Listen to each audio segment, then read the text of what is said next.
की सबसे बड़ी खबर, जीएसटी बिल संसद से पास हो गया है। लोकसभा ने इसे मंजूरी दी है, राज्यसभा पहले ही इसे पास कर चुकी है। महत्वपूर्ण कर सुधारों वाला जीएसटी विधेयक आज लोकसभा में पास हुआ और इस बिल पर लगभग सभी राजनीतिक दलों ने अपना समर्थन जाहिर किया और देश को दुनिया के सबसे बड़े एकल बाजार में परिवर्तित करने के लिए एक समान मूल्य वर्धित कर प्रणाली वाला ये विधेयक विभिन्न राज्यों के विभिन्न करों का स्थान लेगा। तो जीएसटी संविधान संशोधन विधेयक, जो कि 122वां संविधान संशोधन विधेयक है, जिसे आज लोकसभा ने अपनी मंजूरी दी है, राज्यसभा से ये पास होकर आया था और आज लोकसभा का ये पड़ाव जीएसटी ने पार कर लिया। तो महत्वपूर्ण कर सुधारों वाला ये जीएसटी विधेयक, जिसे लोकसभा में आज पेश किया गया और सभी राजनीतिक दलों ने लगभग इस पर अपना समर्थन दिखाया और देश को दुनिया के एक सबसे बड़े एकल बाजार में बदलने के लिए एक समान मूल्य वर्धित कर प्रणाली वाला ये विधेयक है, जो कि विभिन्न राज्यों के विभिन्न करों का स्थान ले लेगा। विधेयक को लोकसभा ने पिछले साल पारित किया था और फिर राज्यसभा की ओर से अनुमोदित संशोधनों को शामिल करने के लिए इसे वापस लोकसभा में लाया गया था। लोकसभा में विधेयक पर बहस के दौरान प्रधानमंत्री नरेंद्र मोदी ने भी इसमें शामिल हुए और अपनी बात रखी। एक देश एक टैक्स कानून को लागू करने वाले जीएसटी संविधान संशोधन विधेयक को सोमवार को जब लोकसभा की मंजूरी के लिए पेश किया गया तो सदन में चर्चा के दौरान प्रधानमंत्री ने भी हस्तक्षेप किया।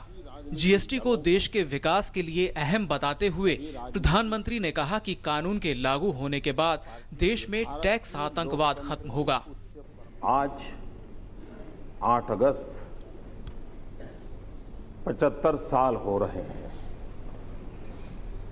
उन सभी आजादी के दीवानों को स्मरण करते हुए आज 8 अगस्त को टैक्स टेररिज्म से मुक्ति,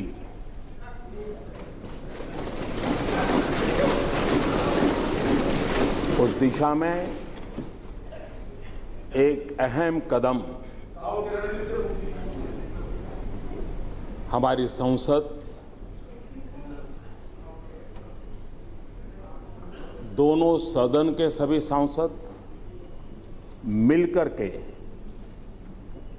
एक बहुत बड़ा अहम कदम उठाने जा रहे हैं। प्रधानमंत्री ने जीएसटी के फायदे गिनाए कि न केवल आम आदमी बल्कि राज्यों, कारोबारियों और केंद्र सरकार को भी इससे फायदा होगा।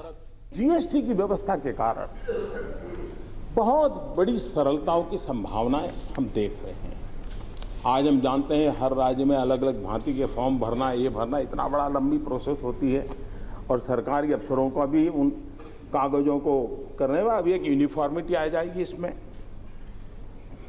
टैक्स सिस्टम के अंदर, उसकी प्रोसेसिंग के अंदर, टैक्स के रेट के अंदर, और इसका एक सीधा परिणाम होने वाला है, एक मैसेज बहुत क्लियर जाने वाला है, consumer is a king. GST की सबसे बड़ी एक विशेषता यह है कि इससे साफ मैसेज जाने वाला है, ultimately consumer is a king, और एक कानून, एक व्यवस्था कंज्यूमर को किंग बनाए, ये मैं समझता हूं अपने आप में एक बहुत बड़ा योगदान। प्रधानमंत्री ने कहा कि जीएसटी किसी की हार जीत नहीं बल्कि सबकी विजय है। पीएम ने कहा कि जीएसटी से तमाम राज्यों को फायदा होगा और उनको इस फायदे को मूलभूत सुविधाओं में लगाना चाहिए। पीएम ने ये भी कहा कि जीएसटी से संघीय ढांचे को और मजबूती मिलेगी। पीएम ने कहा कि जीएसटी से न केवल काले धन पर रोक लगेगी बल्कि भ्रष्टाचार पर भी लगाम लगाने में मदद मिलेगी। उन्होंने राज्यों से भी इसे जल्द से जल्द पास करने की अपील की। पिछले हफ्ते राज्यसभा से पास होने के बाद सोमवार दोपहर वित्त मंत्री अरुण जेटली ने इसे चर्चा के लिए लोकसभा में रखा और कहा कि आम राय बनाने के बाद ही सरकार इसे संसद में लेकर आई है। तमाम राजनीतिक दलों ने बहस में हिस्सा लिया और लगभग सभी ने सरकार के कदम का समर्थन किया। हालांकि कुछ दलों ने बिल के कुछ प्रावधानों पर आपत्ति जताई। आज इस सदन के लिए एक ऐतिहासिक घड़ी है, जो 122वां कॉन्स्टिट्यूशनल अमेंडमेंट बिल 2014 का हम पास करने जा रहे हैं। ये बहुत ही महत्वपूर्ण बिल है।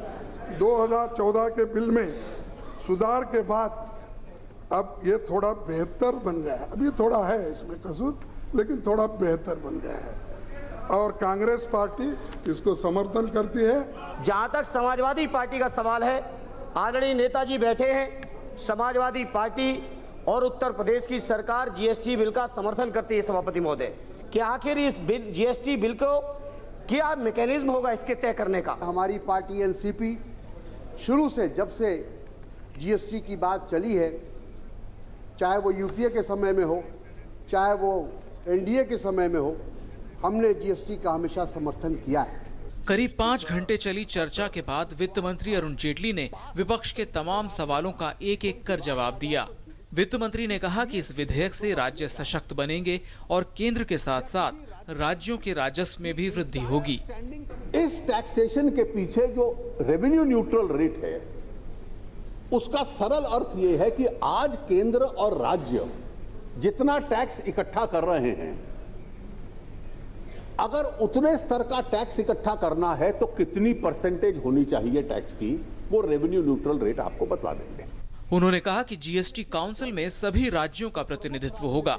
जीएसटी काउंसिल में किस प्रकार से फंक्शनिंग होगी? आज टैक्स कितना लगे वो संसद तय करती है, राज्य में कितना लगे वो राज्य की विधानसभा तय करती है। काउंसिल बनने के बाद इन दोनों के अधिकार रहेंगे, लेकिन जीएसटी काउंसिल के सुझाव के ऊपर ये लोग तय करेंगे। और आइए अब बताते हैं कि जीएसटी क्या है और इससे क्या फायदा होगा। जीएसटी लागू होने के बाद पूरे देश में टैक्स की एक दर होगी। फिलहाल देश में गुड्स और सर्विसेज के लिए अदा किए जाने वाले टैक्स की दरें अलग अलग हैं। सर्विस के लिए टैक्स की दर 14% है, जबकि गुड्स के लिए टैक्स की दर अलग अलग राज्यों में अलग अलग है। जीएसटी कानून बनने से असर ये होगा कि अब तक जो 30 से 35% टैक्स देते हैं, वह 17 से 18% हो जाएगा, जिससे चीजें सस्ती होंगी। जीएसटी कानून बनने की प्रक्रिया को इस मकाम तक पहुंचाने में करीब 13 साल लगे हैं। कहा जा रहा है कि इस बिल के लागू होने से जीडीपी में 1 से 2% तक की बढ़ोतरी हो सकती है। पार्लियामेंट टीम के साथ news night desk, DD news. Goods and services tax केंद्र और राज्यों के अप्रत्यक्ष करों की जगह लेगा और इसके लागू होने पर excise, service tax, additional custom duty, VAT, sales tax, मनोरंजन कर, लग्जरी टैक्स और ऑक्ट्रॉय एंड एंट्री टैक्स जैसे कई टैक्स खत्म हो जाएंगे। पूरे देश में एक समान टैक्स लागू होने से कीमतों का अंतर भी घटेगा। लेकिन अभी जीएसटी की यात्रा खत्म नहीं हुई है, अभी इसे और पड़ाव पार करने हैं। वस्तु एवं सेवा कर संशोधन विधेयक के संसद से पारित होने के बाद केंद्र सरकार अब इसे 1 अप्रैल 2017 से क्रियान्वित करने की तैयारी कर रही है। जीएसटी को अमल में लाने के लिए अभी कई चीजें करने की जरूरत होगी। सरकार ने जीएसटी क्रियान्वयन की जो रूपरेखा तैयार की है वो इस प्रकार है। 30 दिन में कम से कम 16 राज्यों से जीएसटी का अनुमोदन कराया जाएगा। जीएसटी संविधान संशोधन विधेयक को राष्ट्रपति की मंजूरी के बाद मंत्रिमंडल जीएसटी परिषद को मंजूरी देगा। ये जीएसटी परिषद आदर्श जीएसटी अधिनियम की सिफारिशें करेगी।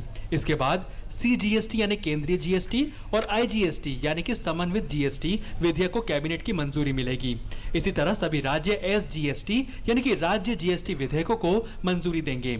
आगामी शीतकालीन सत्र में सीजीएसटी, आईजीएसटी कानूनों को पारित कराया जाएगा। इसके बाद ही 31 मार्च 2017 तक जीएसटी नियमों की अधिसूचना जारी होगी।